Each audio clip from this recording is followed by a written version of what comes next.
So we're here to talk about Games for Good, and very pleased to be accompanied by three at the moment, but four hopefully in a moment, of three people who are very dedicated to using the power of games to help others in various ways and in various scales. Jude, you're CEO of Playmob, which obviously helps people on a very wide scale by enabling charities to benefit from largely online and social games and various sort of fundraising activities. And that, can you tell us a little bit more about that? Yeah, so we've created it's an open platform, so our API is platform agnostic. It's an API that you connect with in-game items, and then you can connect to, rather than just a charity, it's to a specific cause, so that the players can see transparently where the money goes. So we do the tracking, the transparency, and a lot of the heavy lifting around how to set up and construct a campaign to get the best out of it for the game, the audience, and obviously raise as much money as we can for charity. Okay. And James, you're from Sega, and I know they've done a lot of work for charity in various different ways. They're implementing various different things in various different games and various programs within the company. Can you tell us a bit more about your sort of approach to that? Yeah, that's right. We've done four charity things over the last year. We've done some Team Fortress 2 items, which we assisted with. We've done a couple of humble bundles, and we've also created some content for charity in one of our own games, all of which have been fantastically successful. And we're really proud of the work that we've done. And I'm here today to hopefully convince, a small amount of you to go ahead and have the confidence to do something within your own games, because we've certainly found it to be a win-win situation. We'll cover off those examples, hopefully. And Ian, I mean, you're an accessibility specialist, which I think sort of varies slightly from what some of the other guys here are doing. I mean, to a lot of us, it's just a setting on our phone that we don't ever really use. But can you tell us a little bit more about what that involves? Yeah, so accessibility specialist in English, that just means helping people avoid the kind of barriers that can unnecessarily exclude people with disabilities through design decisions in games. So I do that kind of with working with studios and also with trade and government bodies as well, working on advocacy and awareness raising to try and let people know about this kind of stuff and try and raise the bar. Okay, cool. And Mick, you're probably in contention with Chris Donegan, I think, as the nicest man in the games business, as I often hear it. I mean, you're still didn't get me a chair, though, did it? I'm sorry, yeah. Well, we have to balance things out a little bit, I mean, your charity, Splash Effect, I'm sure a lot of people here know of the work you do. It's very well known, and I'm sure we've all shed a tear or two over some of the things you've done. I think you've got a video to show us, actually, with some of the work that you've done there. Absolutely. Yes, we help people with disabilities to be able to play games, and we work directly with the people who would like to play games but can't. And for those of you, there are lots of people in the room who already know all about us and help us, but this is an example of the kind of person we help.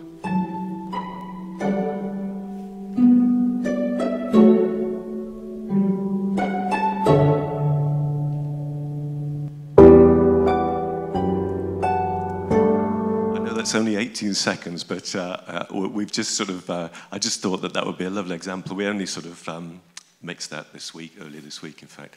And it just illustrates perfectly two things. One is that both with Minecraft and another game that Alex loves, which is FIFA, they put particular assists that have enabled us to be able to plug in those special things, and that's the most amazing eyebrow control you'll ever see, and he's just as good at FIFA as well.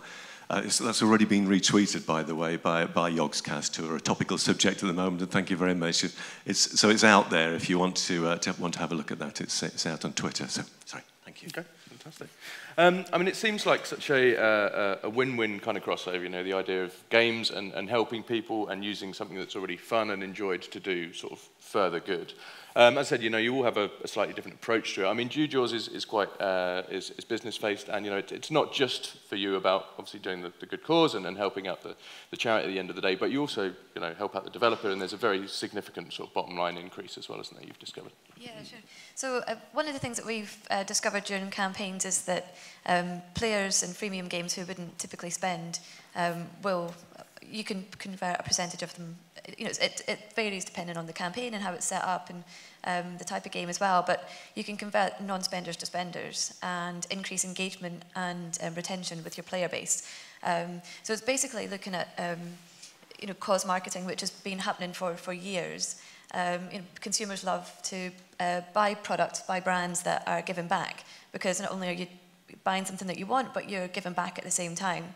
And we've seen the data isn't just coming from us as well, it's coming from platforms like Oracle's social marketing platform. So they did an analysis of games that were integrating charity elements, and they saw up to a 10 times increase of engagement and virality.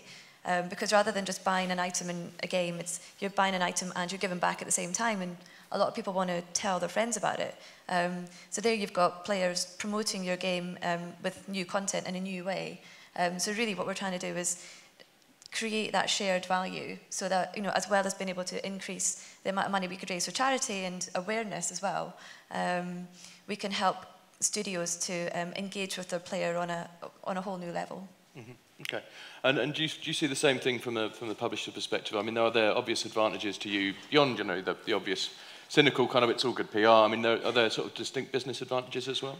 Yeah, definitely. The positivity for your staff and for the teams can be really, really beneficial. And the first piece of charity work that we did for Special Effect was a Team Fortress 2 item.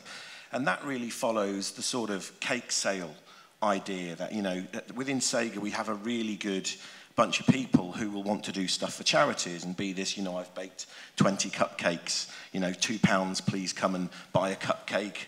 You know, there you go, and you're limited to £40. You know, the cupcakes are gone. And we were looking at different things, and we were noticing we were having really good success with items with Team Fortress 2. And this was with pre-order items, and we thought, well, let's get some of the artists together, the community, and see what they can come up with. We'll pay for the work, because it's not going to be a great deal of money. And then we'll just give the item to the charity and then see what happens. So we spoke to Valve, we spoke to some artists, and 500 quid later, we'd paid some artists. They were really happy to back the program. They created some items. We put those items up on the TF2 Man Company store to receive votes, because they had to be voted into the game. As much as Valve were very supportive of what that we wanted to do, they didn't want to dictate to their community of adding these charity items. They were going to be made available to vote, and if they were voted up, they would go into the game. And the feedback was incredible the day it went live, and it went straight to the top of the charts. The awareness for Special Effect as a charity went through the roof. The votes were enormous, and then we opened the doors, it went into the store, and that was that. You know, Sega didn't get anything from that. We just facilitated it, because as a team, we were incredibly passionate about what Special Effect does, because there's a charity there. We're all passionate gamers and been gaming for years. You know, I started in the industry back when I was 19 in 1991. And video games generally tends to get a pretty poor rep with the general press. And here we were with a charity which was doing stuff with games which is incredibly positive, and we were seeing the effects of that. So the first thing we would do, in a way, if you think about it, was a big cake sale. We didn't run out of these items because they're digital and they're there. We made them, we baked them, we gave them to the charity. After that, we started to think about how can we facilitate items in our own game, and that's when we launched the Yogscast character within Sonic Racing Transformed, which, you know, we learned a lot from, and you know, we'll hopefully talk about that shortly too. Okay.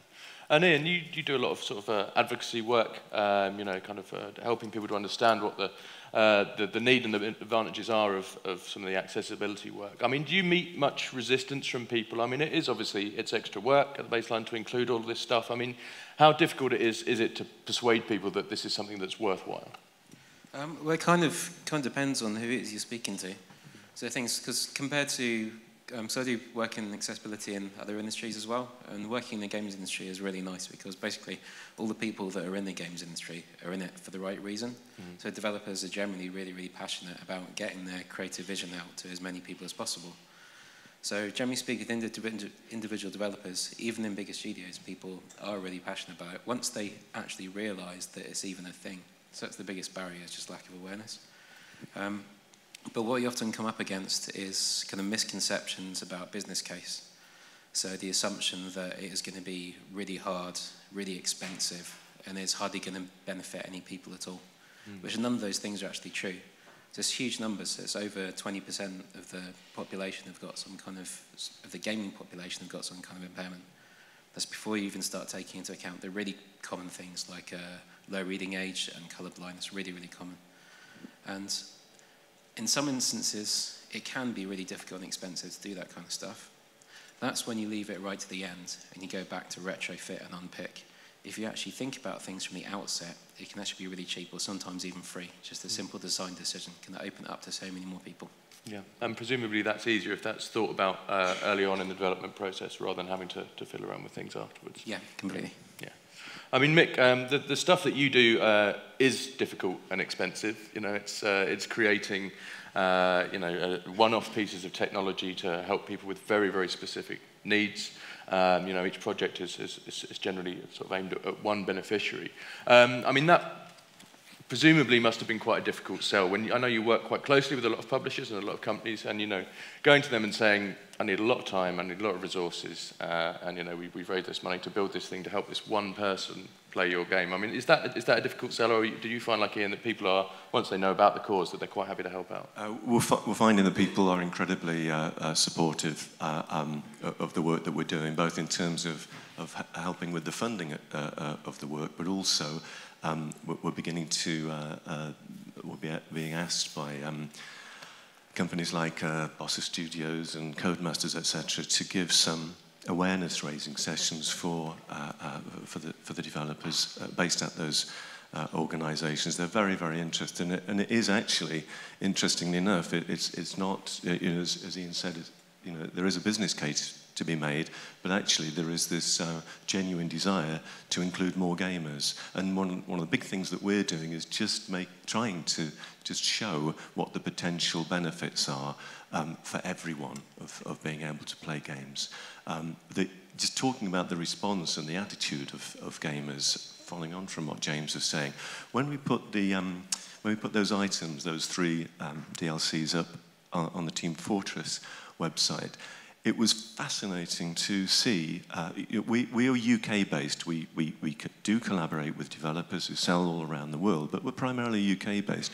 What was so moving for me, very moving, was the fact that throughout the day and night, all of the positive comments that came in from gamers all around the world, basically saying, look, this is a great item and it's a great charity doing great work. What is there not to like? I want it now. And that kind of brought home to me the fact that, you know, as well as people being actually there was some part during the night, I think when it went over to the Far East, I couldn't get the hieroglyphics, but I get the fact they were generally positive. There are lots of smileys, but generally, globally, it's absolutely extraordinary. No one had anything negative to say. Everyone had something positive to say. So all I wanted to say was, for me, it was a lesson in realising, I was saying this to Jude earlier when we were chatting, that people, it's quite remarkable, the camaraderie, or whatever you want to call it, between gamers and developers worldwide.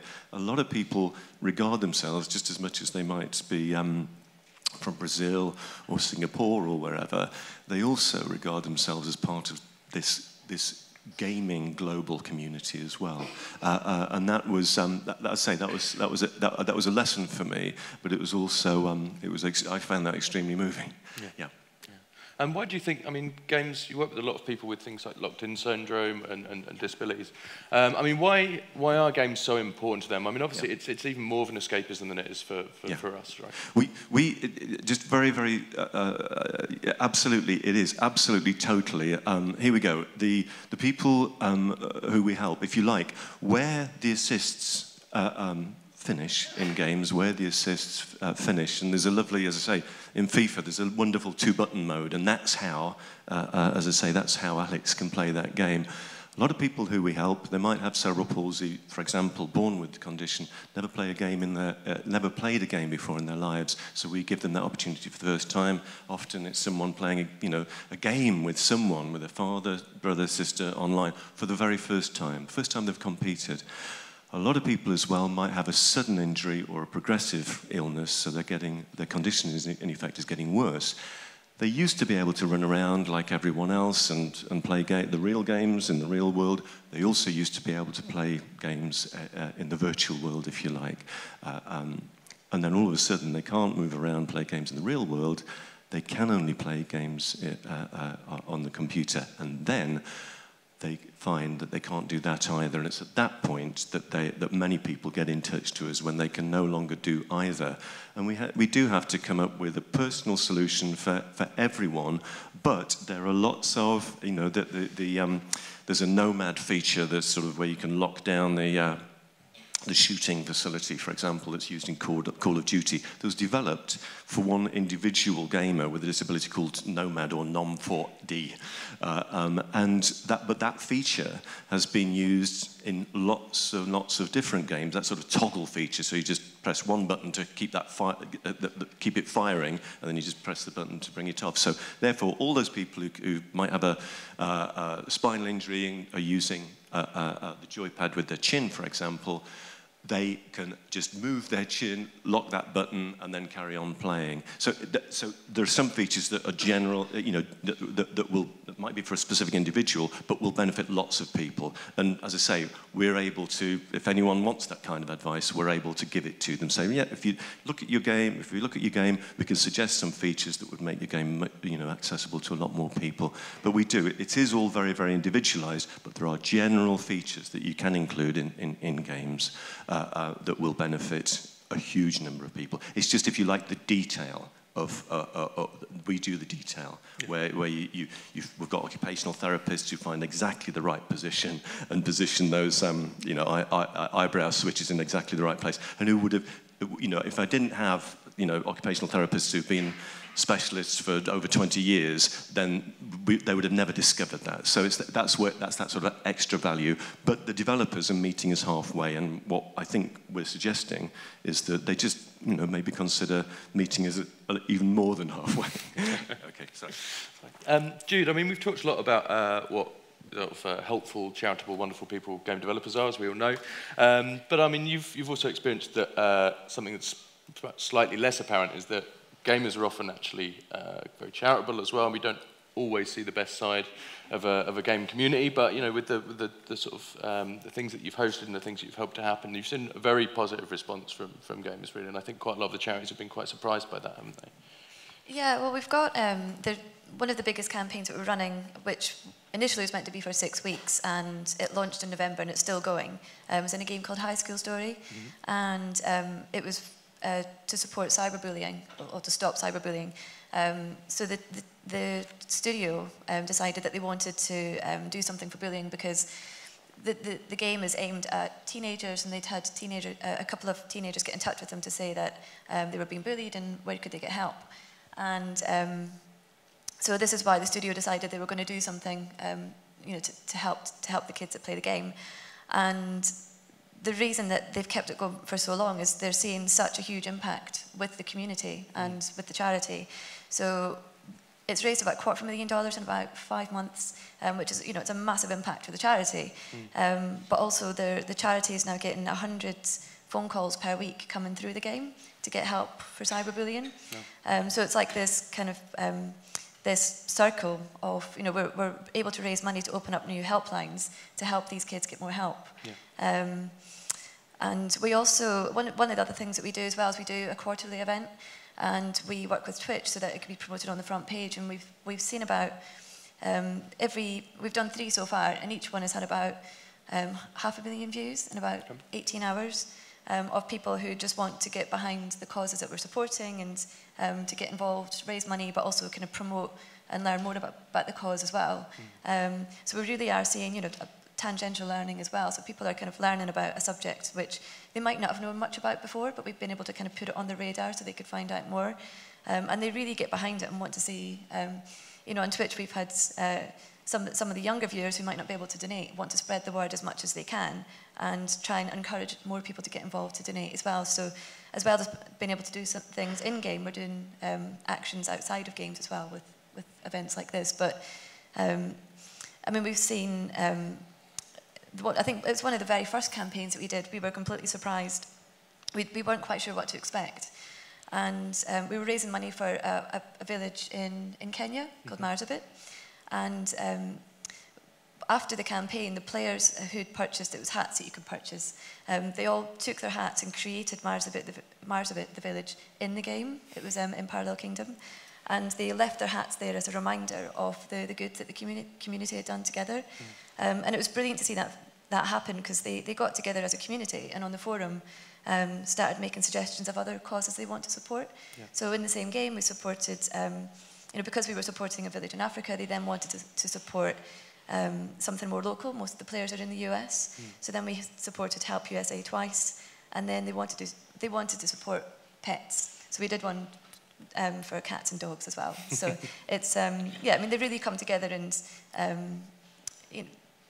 want to give back in their own ways. Yeah, yeah, and it's very touching to hear that people, that there is that kind of a natural urge to help with people, and that's great to hear. I mean, we talked a little bit briefly before we came up, James, about how it's not always that easy, and there is some pushing back perhaps from the community who see this as a bit of an imposition upon them in some way. Yeah, there's two things to sort of mention if you are going to put charitable items into a game. One is make sure you can have an option for those people who don't want to have their sort of interaction with the game broken by having a charity item put in front of them. Let them have an option of, I don't want to see any other items when they're playing it. So, say, for example, we had a piece of content in for a charity into Company of Heroes 2, for example, a pretty coloured tank. Someone wanted to play it and engage with it in a World War II experience. They don't want to see that. Give them that sort of option. And the second thing as well is be very important, very clear with your communication. So we were planning the Yogscast item, which we're all very excited about, really looking forward to adding it into the game. And completely separately, the community had started a poll on what character would they like to see next in Sonic Transformed, and this got into a bigger poll, and some of the developers commented on it, and they had a poll of sort of 20 Sega characters that they'd like to see in the game, and then the next character they saw launched was this Yogscast character, which they saw as the hardcore sort of Sonic guys saw as a YouTuber, and what is he doing in this game? This is our game. As much as it's for charity, what relevance has that got? And making sure you manage that communication effectively. And what we were able to come back with that was a video from a mum of a little boy called Arlo who was playing Sonic. He was playing Sonic Transformed Racing. And we just put that up on the Steam forums and said, this is a message from his mum. He wants to thank you guys directly who've purchased the piece of content. And, the community were in bits after that, and they were like, how have we been so evil? This is terrible. Let's just buy it. I'm never going to play it because I don't agree with it, but I'm just going to buy it. And it's making sure you can manage that. And we discovered that was, wasn't planned at all. The way we set it up was for the charity to get 100% of all the funds. We didn't want any share of that DLC. We in effect, we gave the DLC to the charity.